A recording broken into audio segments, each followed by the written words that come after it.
El río Jordán aparece varias veces en la Biblia, tanto en el Antiguo Testamento como en el Nuevo Testamento. El nombre nunca cambió y siempre fue Nahali Arden, río Jordán. En él ocurrieron varias cosas y vamos a hablar sobre las 3 más importantes a partir de ahora.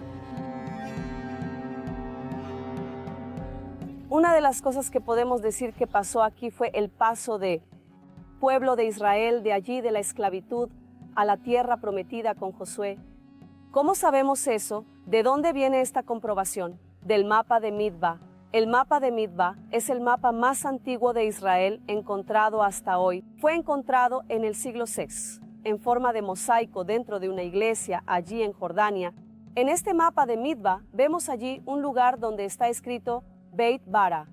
Beit Bara, que significa en hebreo Beit, Maabar. Beit significa casa, Maabar significa paso. Es decir, ¿paso de qué? Paso del pueblo de Israel de allí a la tierra prometida. En este mapa también, allí, donde está el supuesto lugar que estamos aquí, del paso del pueblo, lo que ahora salimos a la historia. La historia dice que debido a que las aguas del río Jordán se detuvieron desde arriba, ¿cierto? Y dejaron de fluir hacia el Mar Muerto. Entonces el pueblo de Israel cruzó el río Jordán con Josué a pie seco.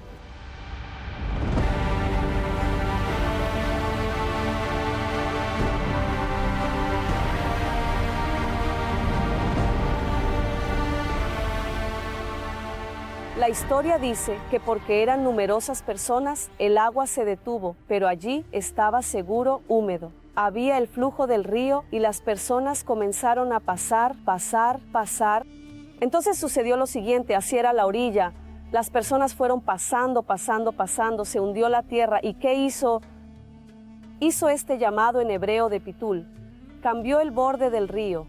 En lugar de ser recto como era, pasó a ser así, curvado hacia adelante. Es decir, ¿qué cambia esto? Esto cambia que vemos exactamente lo que está escrito. En el mapa de Midba vemos una curva y vemos incluso una madera que fue colocada aquí. ¿Por qué? Porque el río cuando es recto fluye rápidamente.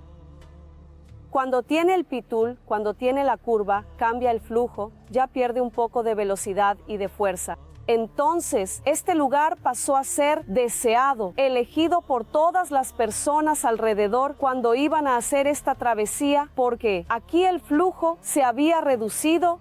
En el mapa de Midba vemos la curva y vemos una madera, un tronco que fue colocado aquí, porque también dice la historia que las personas decidían atar una cuerda y atarse a ella para cruzar el río, para no correr el peligro de ser arrastradas o simplemente ir sujetándose. Todo esto lo vemos en el mapa de Midba.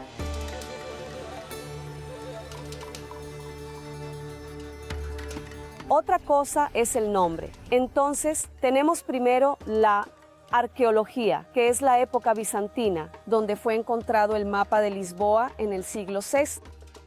Y tenemos la historia y también tenemos la concreción de esto a través del nombre. ¿Por qué? Porque en la época musulmana, aquí, desde la época musulmana, pasó a llamarse Qasr el-Eud. Al principio pensaron que el Qasr, de la forma en que está escrito, quiere decir castillo, castillo de los judíos, pero aquí no hay castillo, no existe ningún castillo. Pensaron incluso, tal vez, en la posibilidad de los castillos que Herodes construyó en Jericó, que está muy cerca, y sabemos que Herodes era considerado judío, pero con los estudios verificaron que no, que fue un error en la escritura, porque existe en árabe el Qasr y existe el Qasr. La pronunciación es muy parecida, pero el segundo, que es un Qasr, no quiere decir castillo, sino que quiere decir romper, quebrar.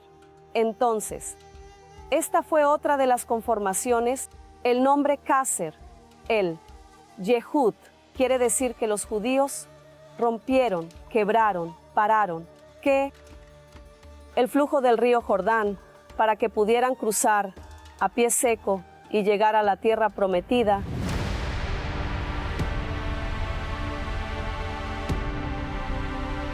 El paso por el Jordán, por los judíos, significa el lavado, significa el baño, significa la purificación, porque venían de años caminando por el desierto, tenían impurezas, tenían suciedad, tenían toda esa origen pagana, esa adoración de dioses que tenían, y todo eso tenía que ser dejado atrás. Todo el pasado, todos los traumas, todo lo que vieron, todo lo que pasaron, vivieron, tenía que ser dejado atrás. Y el Jordán significa eso, un paso. ¿Significa qué?